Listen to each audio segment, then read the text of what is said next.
সবুজ বিকিনিতে আত্মবিশ্বাস নিয়ে হাঁটলেন তানজিয়া জামান মিথিলা, কিন্তু তারপরেই ঘটল হৃদয় বিদারক ঘটনা। সম্প্রতি মিস ইউনিভার্সের বিশ্ব মঞ্চে বিকিনি পরা নিয়ে বিতর্কের মুখে পড়েছেন মিস ইউনিভার্স বাংলাদেশ তানজিয়া জামান মিথিলা। দেশের সমর্থনের বদলে অধিকাংশের কাছেই পেয়েছেন তিরস্কার। প্রতিযোগিতার মূল মঞ্চে পৌঁছে সোশ্যাল মিডিয়ায় তিনি একটি আবেগঘন ভিডিও বার্তায় দেশের মানুষের প্রতি নিজের কষ্ট, হতাশা এবং কঠোর পরিশ্রমের গল্প শেয়ার করেছেন।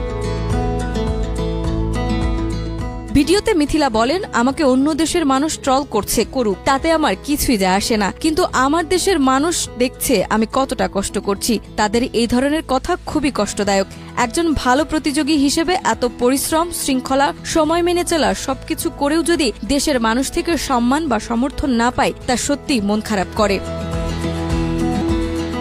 বিকিনি পরার বিষয় নিয়ে ট্রোলের জবাবে মিথিলা বলেন, আমি যদি বিকিনি না পরি তাহলে টপ 30তেও যেতে পারবো না। আপনারা চান না আমি জিতি, তাই জিততে হলে আমাকে বিকিনি পরতেই হবে। এখানে কোনো ধর্মীয় বা ব্যক্তিগত বিষয় নেই। দেশের জন্য লড়তে হলে, বাংলাদেশকে আন্তর্জাতিক মঞ্চে প্রতিনিধিত্ব করতে হলে এটা করতেই হবে।